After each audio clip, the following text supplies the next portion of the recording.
Buenas noches, los saludo. Hoy noche de live. Vamos a tener un tema muy importante con el profe Jairo Cárdenas. Vamos a dar unos minutos para que se conecte nuestra audiencia, nuestros participantes, todas estas personas que han estado muy juiciosas siguiendo las transmisiones en vivo. La persona que hoy nos va a acompañar es el doctor Jairo Cárdenas, intensivista del hospital de Mederic. Él es además especialista en microbiología y una persona que tiene alto y amplio conocimiento en enfermedades infecciosas. Vamos a esperar un ratico, sí, ya tenemos al profesor Jairo Cárdenas por aquí. Vamos a traerlo a nuestro live, vamos a enlazar. Los saludo pues para los que se están conectando por primera vez a esta jornada académica. Mucho gusto, yo soy el doctor Oscar Cárdenas, soy médico intensivista. Eh, Actualmente desempeño labores en Manizales y bueno, ya está el profe Jairo Cárdenas aquí con nosotros. Mm, por favor, como siempre recordamos, las preguntas al final de la sesión.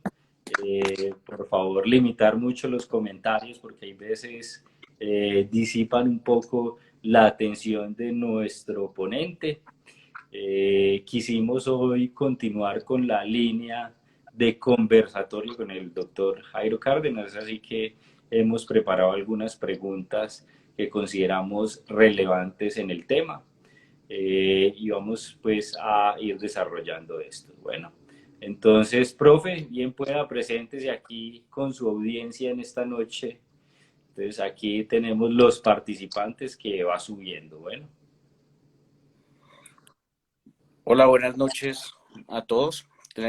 No sé si me escuchan bien, tenemos buen audio. Yo sí, le escucho perfecto. Bien, bueno, muchas gracias a todos pues los que están conectados. Sabemos que en esta hora pues lo que nos une es el querer aprender y todos con un esfuerzo para poder atender mejor a nuestros pacientes. Eh, Continuar pues con lo que venimos haciendo en temas que son relevantes en relación a la actual pandemia en infecciones respiratorias. Y pues uno de los temas que hemos planteado que nos parece importante trabajar son la coinfección en pacientes con SARS-CoV-2. Hemos recibido pues un importante número de preguntas en relación a las coinfecciones en estos pacientes y pues la idea hoy es de manera lo más pues conciso poder responder la mayoría de preguntas que hemos recogido en conjunto con los profesores del grupo. Bueno, profe, ahí les dándole otro saludito. Yo voy aquí adelantando unas cosas eh, para que no se nos vaya a aburrir la audiencia. Bien pueda extiéndase usted otros 2 minuticos con su saludo. Bueno. Bueno, también pues invitarlos a que, sí, a que continúen conectados con estas actividades. El horario pues no es el más agradable, 9 de la noche, pero es un horario en el que todos estamos disponibles y dispuestos a poderles colaborar a cada uno de ustedes. Veo que nos están saludando desde Argentina, el doctor Archila. Tenemos audiencia desde Ecuador también, entonces es muy importante y nos enorgullece al grupo estar traspasando fronteras. Bueno, les recordamos pues que ya estamos en la quinta semana, ¿cierto? O sea, ya llevamos algo más de un mes con estas transmisiones. Hemos revisado alrededor de 20 temas que nos han permitido de pronto ampliar el conocimiento y sobre todo la seguridad para el enfoque de estos pacientes con COVID-19. Afortunadamente en Colombia el pico epidémico no lo hemos tenido. Pensamos pues en consenso que las medidas que se han estado tomando han tenido un impacto positivo porque se esperaba pues el desbordamiento de las unidades ya hace aproximadamente una semana y no lo hemos visto, ¿sí? Entonces,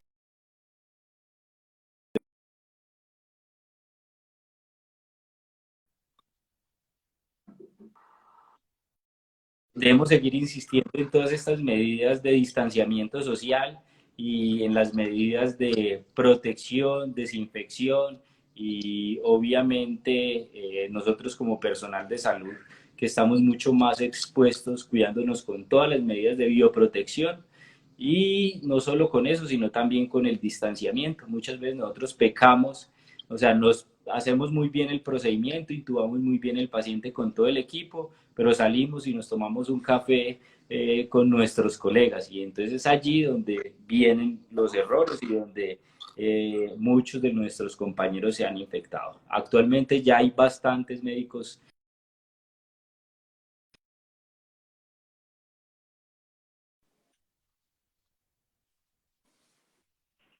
que desafortunadamente ya son positivos para la enfermedad y no queremos que esto siga sucediendo. Bueno, profe, entonces empecemos ya en materia y en tema. Bueno, entonces la primera pregunta que yo he preparado pues para que usted nos ayude con esto es, ¿cuáles son las enfermedades infecciosas más comunes en Colombia antes de la pandemia? ¿Sí? Vemos este enfoque eh, desde antes de lo que estamos viendo actualmente. Bueno, esta es una de las imágenes. Hemos intentado que cada una de las respuestas que les vamos a dar tenga sustento, evidencia bibliográfica y un sustento académico. Digamos que esto es un informe del análisis de la situación en salud del año 2018 y lo que nos muestra es las tasas de mortalidad ajustadas por cada 100.000 habitantes en los años desde 2005 al 2017. Solo ustedes lo van a ver en sus pantallas de izquierda a derecha y la primera línea que está en la parte de arriba donde está la tasa, el número 20, que es 20 muertes por cada 100.000 habitantes. En el transcurso de los años se ve que la primera causa de muerte en hombres son infecciones respiratorias agudas.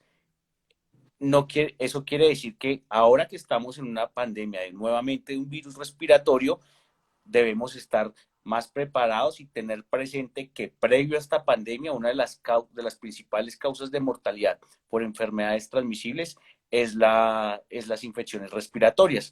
Y ahí, en segundo lugar, están las enfermedades causadas por el VIH, SIDA, está la tuberculosis, está procesos sépticos, y en últimos lugares pues están algunas enfermedades que son inmunoprevenibles. Eso es en hombres. Si me regala la siguiente imagen, en mujeres lo que vamos a observar es que hay un menor número de muertes por año. Inclusive si vemos en la línea inferior en los años de defunción, vemos que si hacia el año 2008, 2009, 2010, cuando estábamos en H1N1, en ese pico de esa otra pandemia pues de un virus respiratorio, la mortalidad en el tiempo en Colombia en mujeres alcanzó a disminuir y hacia el año 2016 y 2017 vuelve y se eleva por causa de infecciones respiratorias agudas.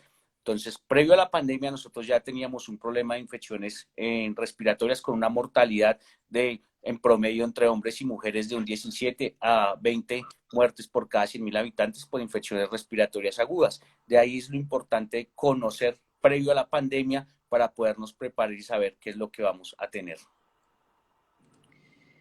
Bueno, en COVID-19 estamos viendo coinfecciones. Digamos que ese es un tema que desafortunadamente no hay algo o en el momento no tenemos la suficiente evidencia para poder decir con números exactos, cifras, estudios, ensayos controlados sobre las coinfecciones.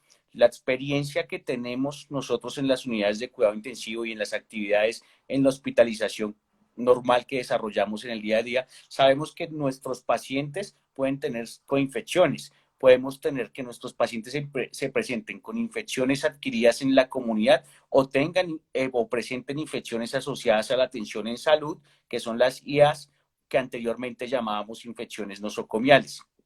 ¿Esto qué quiere decir? Que nuestros pacientes que pueden ser, o nuestros pacientes COVID-19 pueden ser o traer enfermedades adquiridas en la comunidad, como infecciones virales, infecciones bacterianas o inclusive infecciones micóticas. Entonces, los pacientes con COVID sí pueden tener coinfecciones asociadas, que bien pueden ser de dos escenarios, adquiridas en la comunidad o asociadas a la atención en salud. Ok, y en cuanto a la parte respiratoria, digamos que ese es el ámbito general, ¿cierto? Sí. Infecciones urinarias, obviamente, pueden coexistir con esta patología. Y en cuanto a la parte respiratoria. Bueno, en especial en la parte respiratoria, si me regala la imagen, exactamente la imagen número 3, digamos que esto es lo que hay ahora en la evidencia o lo que tenemos en la evidencia o en lo que tenemos en la, en la literatura. Digamos que este es uno de los primeros estudios que hay de infección respiratoria asociada o coinfección por otros patógenos en infección respiratoria por COVID. Este es un trabajo publicado en febrero del 2020 y toma un grupo de pacientes en dos hospitales de China. Está el hospital de Qingdao y en un hospital en Wuhan, y ellos toman 68 pacientes que tienen infección por SARS-CoV-2, es decir, pruebas positivas, pacientes hospitalizados, y comienzan a hacer estudios para otros tipos de virus en esa población.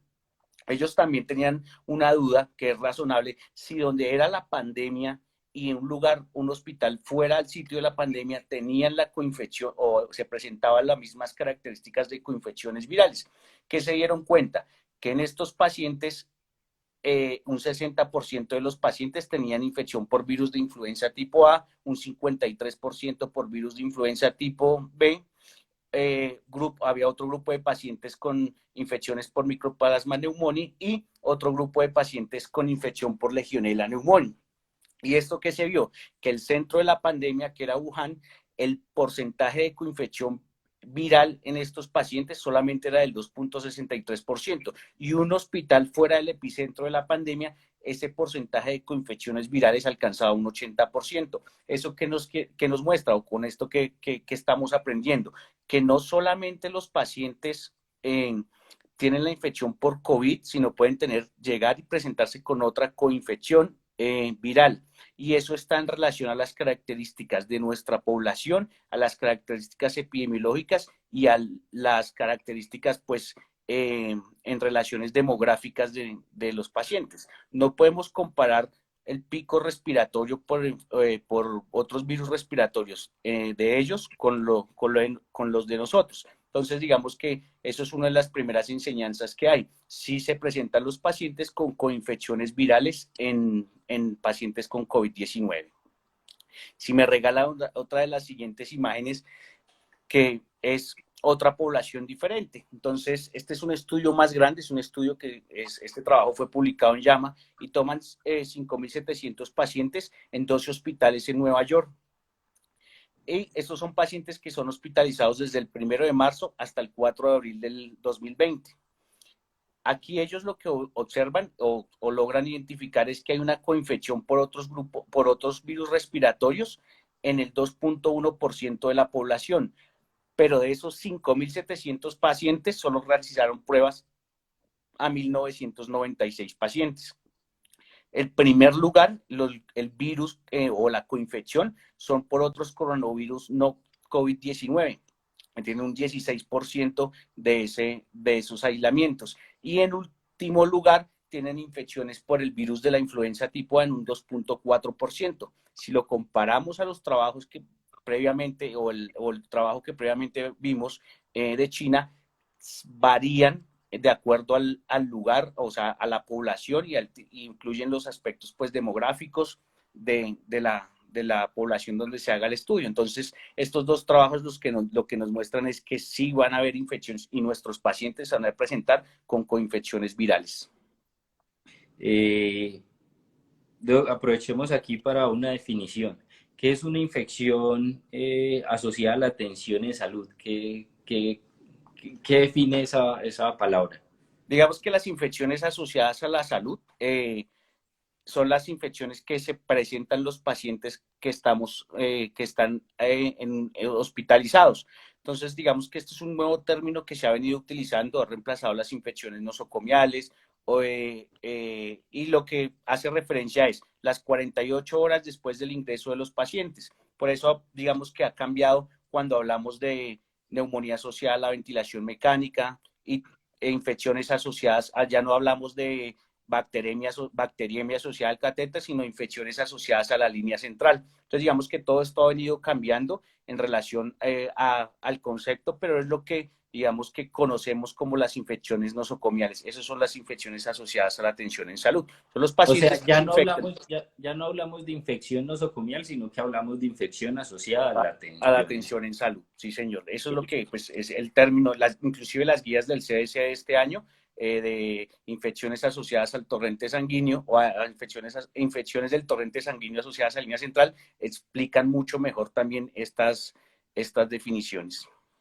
Bueno, ya que usted es el experto en microbiología, obviamente en el paciente COVID vamos a ver infecciones asociadas a la atención, ¿cierto?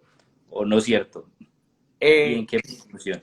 Esa es una de las preguntas más difíciles de las que nos hicieron, y buscar la evidencia de eso es difícil, por lo mismo, lo limitado que en este momento pues están los estudios y tal vez también un subregistro que hay en la información que estamos teniendo.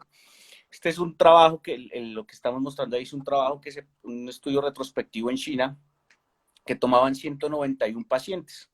Estos pacientes todos pues estaban confirmados la infección por COVID-19 y miraron el resultado clínico de esos pacientes y se entendía como resultado clínico que el paciente había muerto o se le había dado de alta. Eso tuvieron los pacientes pues hasta el 31 de enero del 2020. Y aquí viene algo especial que a mí también me sorprendió cuando estaba el resultado. El 95% de estos pacientes habían recibido manejo antibiótico. Solamente el 21% de estos pacientes recibieron terapia antiviral. Un 57% de estos pacientes recibieron corticosteroides. Y ellos en su análisis describen que un 59% de esos pacientes presentaron septicemia, que es el término que utilizan. Digamos que entonces tuvieron pacientes sépticos en un 59% y un 20% de pacientes tuvieron choque séptico. Es decir, que esos pacientes, ese grupo de pacientes en especial, tuvieron que haber recibido atención en unidad de cuidado intensivo. Y ellos describen que un 28% de esos pacientes tuvieron una infección secundaria en las atenciones. Y de los pacientes que requirieron ventilación mecánica, el 31% desarrollaron neumonía asociada a la ventilación mecánica. O sea que nuestros pacientes van a tener infecciones asociadas a la atención en salud, y no solamente debemos prestar atención al COVID y centrarnos en la infección por COVID, sino debemos saber y debemos continuar la atención en las otras enfermedades asociadas a la atención en salud que siempre se nos han venido presentando o que se vienen presentando en nuestros pacientes en general en la atención en salud. Bueno, entonces la respuesta es sí, van a tener infecciones asociadas a la atención en salud porque es de las complicaciones inherentes al paciente cuando tiene una estancia prolongada, ¿cierto? Sí, Sabemos claro, pues y que no, sí, bien pueda, doctor. digamos que sabemos que el porcentaje de pacientes que va a ir a la unidad de cuidado intensivo van a requerir ventilación mecánica. De 10 pacientes que ingresemos a la unidad de cuidado intensivo, 3 podrían desarrollar neumonía asociada a la ventilación mecánica, y esto está asociado a que al mismo proceso inflamatorio de la sepsis no bacteriana, sino de la sepsis viral, que va a hacer que haya una disregulación o un desbalance en toda la respuesta inmune, y va a hacer que nuestro paciente esté más susceptible a la infección. Aparte, la estancia prolongada en la unidad en estos pacientes, el hecho de que presentan hipoxemia refractaria, SRA, los pacientes que vamos a entrar en circulación con soporte extracorpóreo, eso va a hacer que la hospitalización se prolongue más y tengan un mayor riesgo de la infección asociada a la atención en salud. Bueno, pasemos al enfoque diagnóstico, o sea, ¿qué vamos a hacer para ayudarnos a documentar una infección asociada a una coinfección? ¿Qué papel tiene la procalcitonina? Nosotros utilizamos procalcitonina, no vamos a utilizar procalcitonina. Digamos que esa pregunta también es muy importante. Pues quise traer a colación este trabajo que es, pues, que es publicado en el año 2018 y ellos lo que hacen en este trabajo, pues, en la ITSA, es evaluar la asociación entre la concentración de procalcitonina sérica al ingreso hospitalario con los patógenos que se aíslan en los pacientes. Entonces tomaron 1.735 pacientes que ingresaron en neumonía adquirida en la comunidad, pero aquí es donde digamos que estos datos son los importantes. Solamente en un 37% de los pacientes que tenían un diagnóstico clínico de neumonía se lograron identificar patógenos. Es decir, que un 100% de los pacientes que nosotros tenemos clínicamente con infección bacteriana, solamente vamos a poder tener diagnóstico o aislamientos microbiológicos en un 40% de los pacientes en promedio. Eso es un dato que es importante tener presente.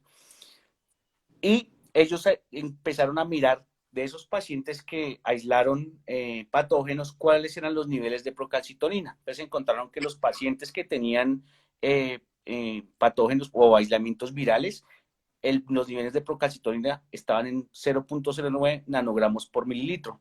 En lo que ellos definen o que tenemos como las neumonías por gérmenes atípicos, describen en promedio valores de procalcitonina de 0.2 nanogramos por mililitro y en pacientes con bacterias típicas, niveles de procalcitonina de 2.5. Digamos que ahí ellos colocan un umbral de procalcitonina de 0.1 y eso hablan de que podría tener una sensibilidad del 80% y una especificidad alrededor del 51% para identificar cualquier patógeno bacteriano. Sin embargo, la procalcitonina no va a decirnos si hay que iniciar antibiótico o no hay que iniciar antibiótico.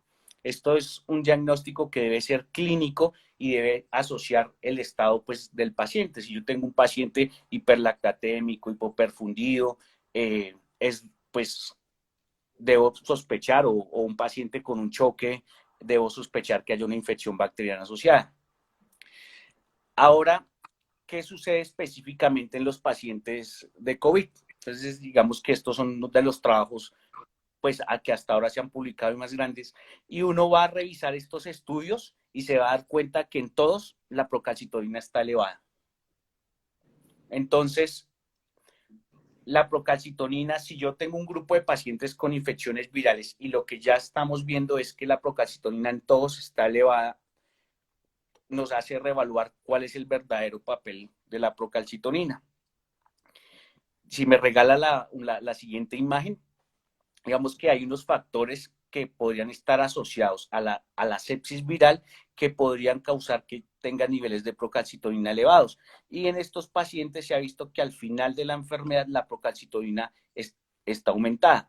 Ahí se ha descrito que por hiperinflamación viral, es decir, todo lo relacionado con las tormentas de citoquinas, se ha visto que niveles de interferón gamma, liberación de grandes cantidades de interferón gamma, podrían estar asociadas a que en el inicio de la enfermedad la procalcitonina esté disminuida y que durante el transcurso de la sepsis viral estos niveles de interferón gamma disminuyan, y esto está en relación con las células T y las células CD4, que podrías hablar de que hay un agotamiento en estas células, va a disminuir los niveles de interferón gamma y por toda la respuesta inflamatoria, por factor de necrosis tumoral e interleuquina 6, al final de la enfermedad por COVID, la procalcitonina podría estar aumentada y no está en relación con infección bacteriana.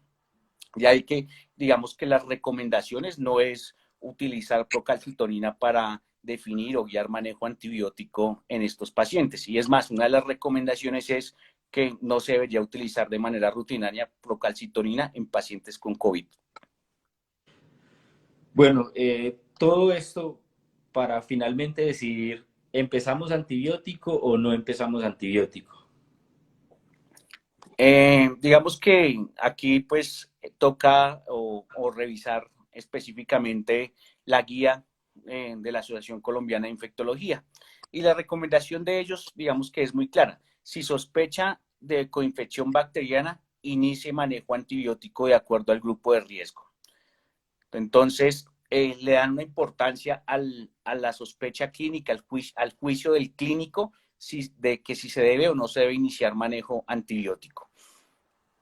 Y el uso de los antibióticos está en función pues de la clínica del paciente y de los resultados microbiológicos que yo pueda tener. Esto o esto a qué hace referencia. No es lo mismo el paciente que está estable hemodinámicamente, que está en hospitalización, a un paciente que está en choque en la unidad de cuidado intensivo. Entonces, el uso del antibiótico y el espectro antimicrobiano va a estar en relación al estado clínico del paciente. De ahí la importancia del juicio clínico y de que todos volvamos a repasar y a reentrenarnos en manejo de choque séptico, sepsis, uso de antibióticos, volvernos a entrenar en antibiograma para hacer un uso adecuado de los antibióticos.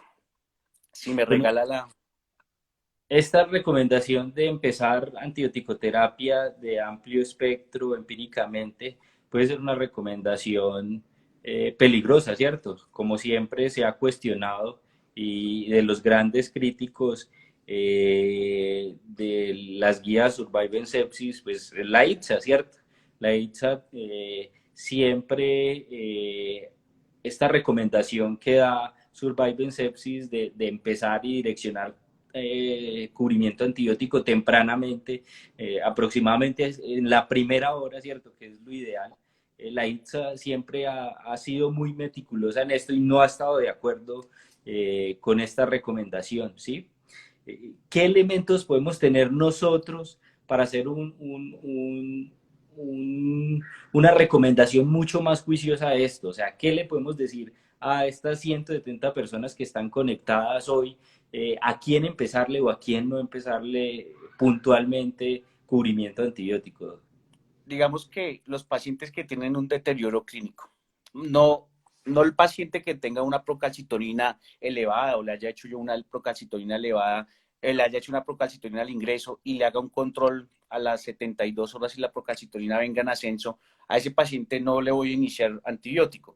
Yo al paciente que le voy a iniciar antibiótico es el paciente que tiene un deterioro clínico o paciente que tiene una evidencia de una infección o de una coinfección, o es el paciente que venía con mejoría clínica y de manera abrupta nuevamente comienza con un deterioro clínico. Y ya lo que usted dice, todo lo que está asociado a las guías de sobreviviendo a la sepsis. El paciente que esté hiperlactatémico, el paciente que pues esté pues toda la clínica de hipoperfusión, o pacientes en los que tal vez hayan criterios radiológicos o ayudas diagnósticas que están en relación con aislamientos microbiológicos, pero todo es asociado a la clínica del paciente. Yo puedo tener un paciente con COVID en hospitalización, le hicieron un cultivo y sale una Klebsiella pneumoniae, pero el paciente está bien, está sintomático, resolvió toda la sintomatología, todo está normal, no voy a iniciarle manejo antibiótico a este paciente. Pero si el escenario es otro, este paciente comienza con un deterioro clínico, empeora la oxigenación, persiste febril, hipoperfundido, pues este paciente es el que yo debo ampliar un espectro o cubrir una posible infección bacteriana. Es más, la recomendación actual es a seguir utilizando el Quit Sofa. Sí, el Quit Sofa hay que utilizarlo y hay que aplicarlo desde triaje. Así usted esté pensando que el paciente está sintomático respiratorio, que tenga un SARS-CoV-2, también hay que aplicarle el Quit Sofa, ¿cierto? Y si tenemos un Quit Sofa mayor a 2, hay que enfocarlo como una sepsis, ¿cierto? Digamos que esa es también otra de las invitaciones y las enseñanzas que hay que dejar de esta charla, es que nosotros no solamente estamos atendiendo al paciente con COVID, con una infección viral, sino que debemos continuar el manejo integral que siempre hacíamos a los pacientes. hay que hacerles todas las escalas de evaluación, el SOFA, el Apache, nosotros en la unidad, desde urgencias, desde el mismo triage, hacer el quiz SOFA a los pacientes, y eso es lo que va a disminuir e impactar en la mortalidad de los pacientes. En relación a lo que usted estaba diciendo, digamos que también está esta revisión, estos son los artículos que uno dice que son los clásicos, los que le dicen a uno por qué hacerlo.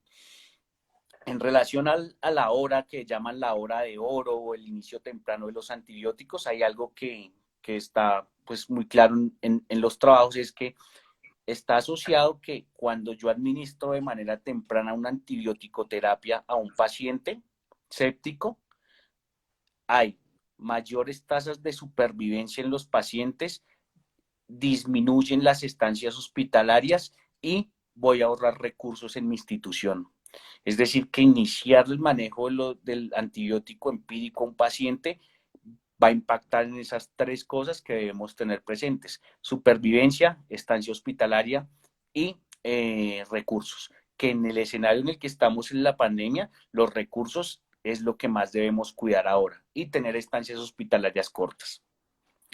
La otra situación es si el antibiótico que utilizamos es el adecuado, sí o no. Nuevamente uno va a revisar los artículos, los clásicos, los artículos de donde todos aprendimos, o si lo que estábamos haciendo estaba bien, sí o no, en relación a la antibiótico terapia empírica. Digamos que el manejo antibiótico empírico puede ser inadecuado muchas veces, y eso va a variar entre un 11 a un 44%. Esto ya lo vivimos, estos son trabajos que están publicados desde el 2003, y lo que nos muestran es eso, que muchas veces el antibiótico que estamos iniciando es una antibiótico terapia inadecuada. Y eso va a tener un efecto, va a tener unas consecuencias. Si me regala la siguiente imagen, y es un efecto deleterio sobre la supervivencia.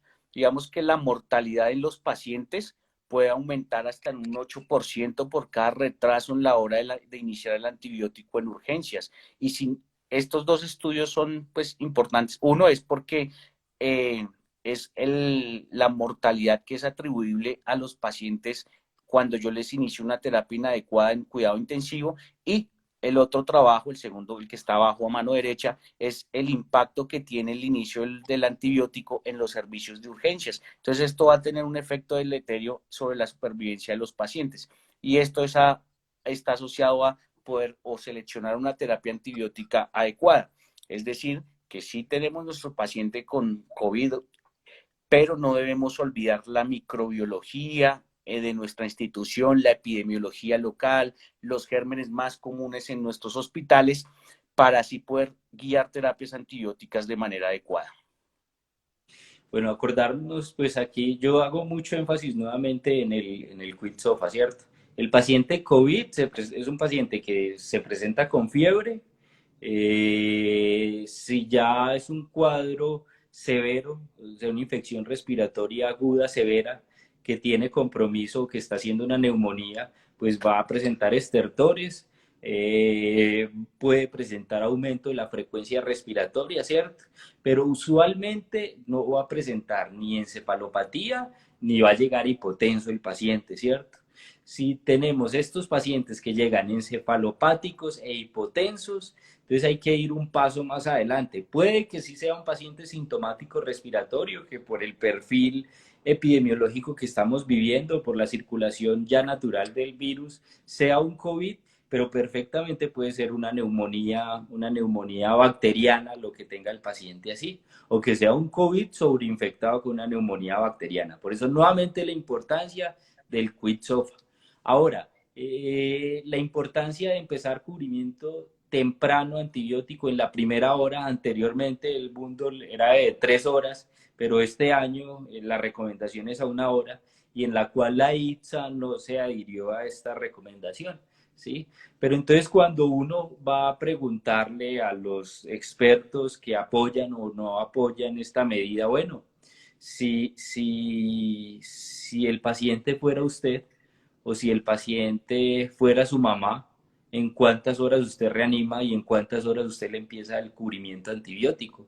Espera 3 horas, 6 horas, 24 horas, o mejor se lo empieza ahí mismo que llegue al servicio de urgencias. Es una duda porque actualmente todavía hay mucha discusión en cuanto a esto, pero se las dejo a ustedes. Si fuera usted, o si fuera su mamá, o si fuera su esposa, o si fuera su hijo, ¿en cuántas horas usted le empezaría el cubrimiento antibiótico a estos pacientes? Si quieren, vayan contestando ahí en el chat mientras el profe Cárdenas aquí continúa, el tocayo Cárdenas continúa aquí disertando todo este tema. Bueno, ¿qué ayudas diagnósticas para complementar, además de la procalcitonina, Doc? Bueno, digamos que hay una imagen que tiene el número 7, que es, si me regala otra imagen, esta es de la, no hay otra, bueno, digamos, no, hay otra imagen donde estaban las pruebas diagnósticas, bueno, no, ninguna de esas es, bueno, digamos que en relación a las pruebas diagnósticas, si quiere que demos, eso. En relación a las pruebas diagnósticas, digamos que no hay nada diferente a lo que hacemos de manera usual con las herramientas que tenemos. Coloración de Gram para todas las posibles muestras que podamos tener, o sea, secreciones orotraqueales, en el caso de un paciente que está entubado, la posibilidad de hacer alguna medición o tomar cultivos de secreciones, entonces pues mirar la posibilidad de realizar coloración y eso nos va a ayudar a que si nos dan que es un germen gram positivo o nos dan un germen gram negativo, poder orientar un manejo antibiótico empírico. Eso es como el clásico que hacemos, una infección urinaria, nos dicen que es un bacilo gram negativo, pensamos que es una Escherichia coli. Entonces, ese examen tan simple que se realiza en 2 minutos nos va a ayudar a orientar un manejo antibiótico empírico adecuado. Obviamente, siempre está el escenario del estado clínico del paciente. Si mi paciente está choqueado en la unidad de cuidado intensivo, pues no lo voy a cubrir solamente con lo que me salga en el GRAM. Voy a ampliar un espectro antibiótico o el espectro antimicrobiano en relación a la condición clínica del paciente. En general, en los pacientes que tienen infecciones, uno debería realizarles cultivos, bien sea urocultivos, cultivos de secreción orotraqueal y hemocultivos. Pero hay que recordar cuál es el rendimiento diagnóstico de estas pruebas. Muchas veces, por ejemplo, los hemocultivos no alcanzan a tener un rendimiento más del 30%, inclusive las funciones lumbares. Entonces, lo que quiere decir es que yo puedo tener pacientes COVID con cultivos negativos, pero clínicamente tienen la infección. Lo que yo voy a hacer es tener unas ayudas diagnósticas para poder guiar mi terapia antibiótica. Si yo tengo un paciente que clínicamente se presenta como un choque séptico, pero tiene cultivos negativos, no le voy a retirar el manejo antibiótico. Y aparte de eso, hay otras pruebas en biología molecular que nos van a ayudar a orientar el manejo antibiótico empírico. Apenas tengamos o digamos que en los sistemas automatizados, que es lo que en el laboratorio lo llaman a uno y le dicen, doctor, mire que pitó la botella. Eso es en los sistemas automatizados, el BITEC, que es lo que hay en la mayoría de hospitales grandes, donde se tiene el recurso poder hacer pruebas como el MALDI-TOF, que es identificación por espectrofotometría de masas de gérmenes. Entonces, un MALDI-TOF me va a ayudar a identificar que pueda ser una cándida, un hongo, o me puede ayudar a identificar que sea una Escherichia coli, o una Escherichia, mejor dicho, una Escherichia coli, me va a ayudar a identificar algunos microorganismos. Y las PCR múltiples, donde exista el recurso, también se deben de realizar. Estas pruebas son independientes a las que le hacemos a los pacientes con COVID. O sea, todo el panel viral que le hacemos a estos pacientes, debemos, de acuerdo a nuestro juicio clínico, tomar la decisión de hacerle eso a estos pacientes. Lo que decía Oscar, si yo tengo un paciente con un QSOFA de ingreso mayor a 2, yo a este paciente lo tengo que cultivar e iniciarle manejo antibiótico empírico. Si el cultivo sale negativo, no quiere decir que mi paciente no tuviera una infección bacteriana. Hay que recordar que el rendimiento diagnóstico de estas pruebas no alcanzan a ser más del 50%. Y si tengo ayudas de biología molecular para poder guiar las terapias antibióticas, pues mucho mejor. Ejemplo, las PCRs múltiples, hay algo que en el medio se conoce como el Sectifaz, que es nada más una PCR en hemocultivos, y por ejemplo, ellos me identifican unos genes de resistencia para KPC. Entonces, cuando me hacen una PCR múltiple, me pueden decir, doctor, pitó para resistencia a carbapenémicos. Y eso me va a orientar a mí a iniciar o a reorientar la terapia antibiótica que yo ya he establecido. En general, pensando en coinfecciones, yo pediría estos 4 exámenes. Si no tengo los recursos, la coloración de Gram y los cultivos.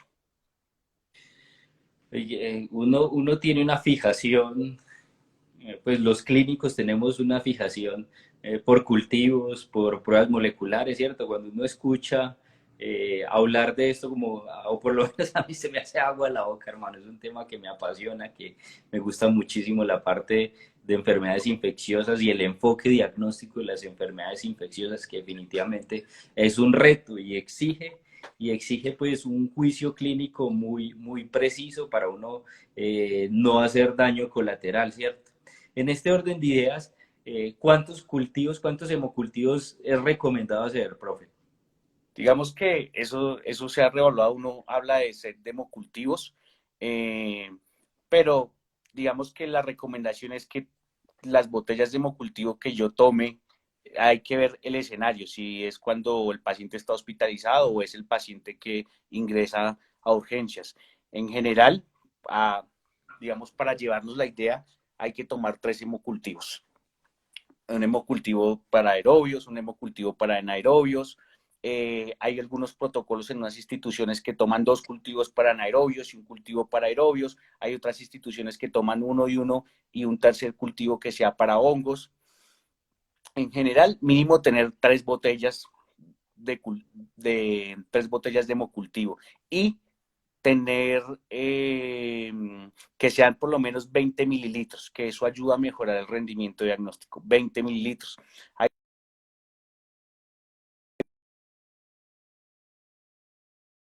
o hacerle hemocultivos al paciente cuando tiene fiebre. Eso ya también es un mito. Ya sabemos que el paciente fiebre y paciente sin fiebre que tiene una bacteriemia asociada, la tasa de rendimiento es igual cuando el paciente tiene o no tiene fiebre. Entonces es otro mito. No debemos esperar o creer que el paciente tenga fiebre para hacerle los cultivos. Siempre que hagamos cultivos de orina o mandemos parcial de orina, pedir el gram de orina. Lo que les digo, es una herramienta muy importante. En 2 a 3 minutos me va a orientar en iniciar una terapia antibiótica dirigida en estos pacientes, por lo menos empírica.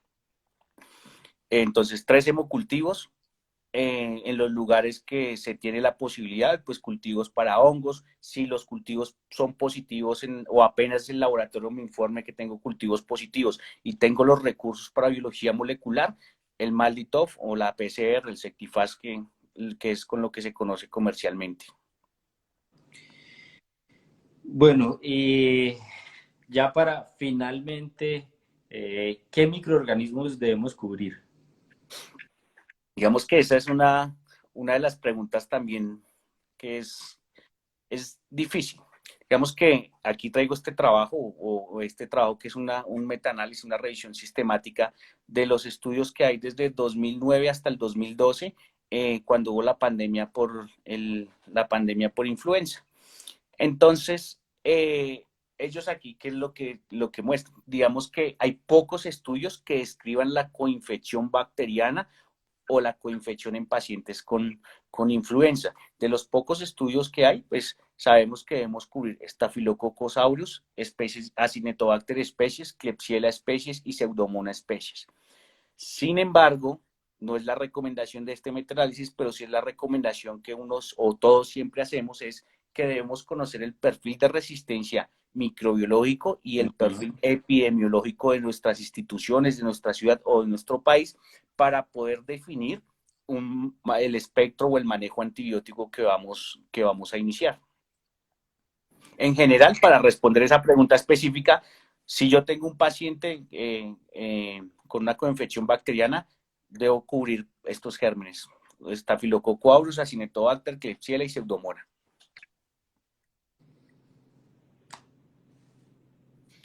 Esta otra imagen es en lo que les decía en relación a conocer el perfil microbiológico y el perfil microbiológico y el perfil epidemiológico. Digamos que este es un trabajo que esto es lo que hacen en la Secretaría de Salud y en el Ministerio en relación a las infecciones asociadas a la atención en salud y los aislamientos microbiológicos que hay. Estos son datos específicamente de unidades de cuidado intensivo del año 2018.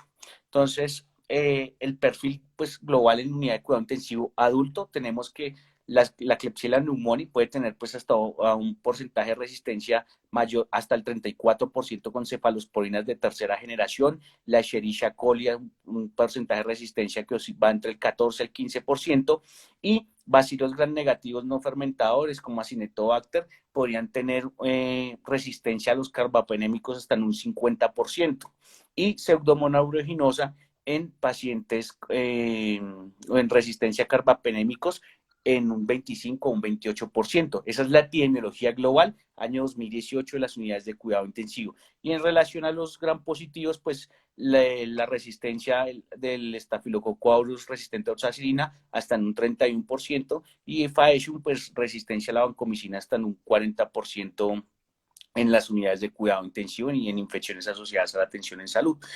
Esos datos ustedes los pueden encontrar lo encuentran así en el Sistema Nacional de Vigilancia y Resistencia Antimicrobiana en Infecciones Asociadas a la Atención en Salud.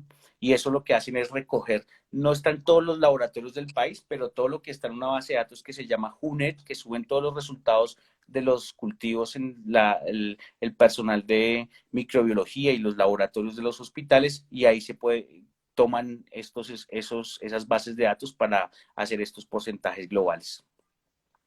Bueno, Doc, vamos muy bien de tiempo. Yo creo que nos han hecho muy buenas preguntas. Si puede tomar usted estas preguntas ahí, unas dos o tres para resolver, sería de valioso aporte para todos nosotros. Digamos que aquí hay una pregunta que sí me parece que es importante, que hace Lida Ewitrago. Hisopado rectal si llega a remisión para descartar colonización previa. Digamos que eso es algo que en los lugares donde exista el recurso sería muy importante hacer hisopado rectal para poder identificar pacientes que estén colonizados con gérmenes productores de carbapenemasa, para poder apenas a su ingreso poder tener aislamiento y prevenir la transmisión intrahospitalaria de estos gérmenes, y disminuir la presión o sea, la presión a la resistencia antimicrobiana en mi unidad de cuidado intensivo. Otra de las preguntas aquí, Sandri Tayus dice, en el momento de la toma de los hemocultivos se pueden tomar de los accesos vasculares. Digamos que eso está en relación al juicio clínico que uno tenga. Si yo tengo una sospecha de que tengo una infección asociada a una infección del torrente sanguíneo asociada a línea central, no todos mis cultivos no deberían ser de una línea central, deberían ser de la línea central, o sea, del catéter, y cultivos periféricos para poder parear y considerar el diagnóstico sí o no de infecciones del torrente sanguíneo asociadas a la línea central. Entonces, eso está de acuerdo al juicio clínico y a la sospecha que yo tenga. Si es el paciente que yo le coloqué un central y paciente que está choqueado al ingreso, pues debo tomar cultivos, sí, del central y también periféricos, pero el valor diagnóstico de todas estas pruebas está en relación a lo que yo estoy pensando. Y bueno, esto es de que si se va a publicar en YouTube. Víctor nos está haciendo una pregunta bien valiosa aquí. ¿En qué momento debemos pensar en una infección micótica? Específicamente en COVID, digamos que hay unos trabajos, hay unos reportes de caso de infección por Aspergillus, pero revisando esos trabajos, pareciera ser que son más contaminaciones de las muestras que en sí infecciones o infecciones micóticas en estos pacientes. Sin embargo, digamos que el escenario del paciente crítico, el paciente en la unidad, paciente en este momento, estos pacientes con dosis altas de opiáceos, pacientes que desarrollan hilio, pacientes que desarrollan isquemia mesentérica o con otro tipo de complicaciones, yo debo pensar en infecciones micóticas. Y indudablemente el paciente que está en choque, que a pesar de una terapia antibiótica de amplio espectro que yo haya establecido no mejore, pues debo pensar también en que pueda tener una infección micótica asociada. Eso es importante también cuando yo lo sospecho y es, digamos que esa pregunta trae muchas cosas que hay que aclarar. Por ejemplo, el paciente que tiene una fungemia, esos pacientes a todos hay que ver el escenario en el que estamos, pero un paciente con fungemia hay que hacerle eco transesofágico, descartar vegetaciones en las válvulas y Ujú. valoración por oftalmología para descartar pues retinitis por cándida. Entonces, digamos que esa pregunta es importante. Uno, pues el paciente que esté choqueado, debo pensar que tenga una infección por hongos, el paciente que no responde, y cuando tengo cultivos o un paciente tiene fungemia, debo sospechar o debo descartar vegetaciones y compromiso en retina. Bueno, aquí Ivette Pérez le pide que se comprometa con algo, hermano. ¿Qué, qué recomendación o de acuerdo al perfil microbiológico que se revisó, con qué antibióticos vamos a empezar? Comprométase pues, hermano, que aquí lo que necesitamos es compromiso. Una pregunta difícil. La pregunta es difícil. Es una pregunta difícil, pero a la vez fácil. Para nosotros en cuidado intensivo, si ya llega un paciente en choque séptico, digamos que pues yo voy a cubrir gérmenes gram positivos y gérmenes gram negativos. En relación a la farmacocinética y la farmacodinamia de los antibióticos, volumen de distribución, eh, digamos que los antibióticos que yo utilizaría, y de acuerdo a mi epidemiología, sería para cubrimiento de gram negativos. En un paciente que esté en choque, debo cubrirlo para pseudomonas. Pero si tengo un paciente, aquí esa pregunta es peligrosa. ¿Por qué? Porque yo debo saber si mi paciente tiene factores de riesgo sí o no para gérmenes multidrogoresistentes o gérmenes Ujú. panresistentes. Entonces, si yo tengo un paciente que estuvo hospitalizado hace 8 días, estuvo con una cefalosporina de primera generación por una infección urinaria y viene con neumonía, tiene COVID positivo, pero el paciente está choqueado, ese paciente tiene factores de riesgo para gérmenes multidrogoresistentes. Como tiene una hospitalización reciente, ese paciente, por ejemplo, sería para cubrirle gram positivos y gram negativos. El espectro o la dosis, el espectro del antibiótico que utilizaría sería un carbapenémico, o sea, meropen en vancomicina en ese paciente. Obviamente va a estar los que dicen si es bacteremia o si es infección en tejidos blandos, donde penetra mejor, vancomicina versus linezolid. Entonces, digamos que eso está en lo que la experiencia que tiene cada uno, y lo importante es la microbiología y la epidemiología local, identificar mi paciente tiene factores de riesgo sí o no para gérmenes multidrogoresistentes y cuál es el estado de mi paciente. Si yo tengo un paciente en un estado de choque, o un choque refractario, pues mi manejo antibiótico va a ser de amplio espectro y muy seguramente de acuerdo a las condiciones clínicas del paciente o patologías asociadas, cubrimiento antifúngico también en estos pacientes. Si es el paciente que está en hospitalización y comienza a hacer fiebre y sospecho que tenga una coinfección bacteriana, cubriría nuevamente con un antibiótico, solamente que fuera un antibiótico cubrimiento para pseudomonas en relación con que tuviera cubrimiento para pseudomonas. Pero si es un paciente que tiene un catéter central, eh, o es un paciente que está inmunosuprimido y tiene eh, un catéter para quimioterapia, pues muy seguramente yo voy a ampliar mi espectro a gérmenes gram positivos, eh, para cubrir pues la sospecha de una bacteremia por un gram positivo. Entonces, en el escenario de cuidado intensivo, pues antibióticos de amplio espectro y de acuerdo a la epidemiología local. Si en mi hospital tengo resistencias de Staphylococcus aureus mayores al 40%, pues mi elección vancomicina, pues mi elección no va a ser vancomicina. Y qué otra cosa importante en el manejo antibiótico. No, ¿Alcanza a leer conocer, aquí la pregunta que le acabo de sacar? sí, ¿qué antibiótico es el ideal para paciente COVID? Esa pregunta es compleja. Es una pregunta difícil. Pues volvemos a lo mismo.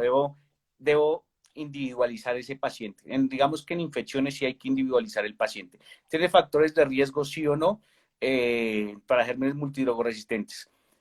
En relación, digamos que el paciente con COVID, el hecho de la sepsis viral, toda la respuesta inflamatoria, pacientes que desarrollan falla renal, al inicio, pues si el paciente está en choque, manejo antibiótico de amplio espectro, vancomicina, meropen en el escenario del paciente que está en choque en la unidad, las primeras 24 horas iniciarles a dosis plenas, a dosis de bacteriemia, y luego de 24, inclusive 48 horas, pues disminuir o ajustar las dosis del antibiótico.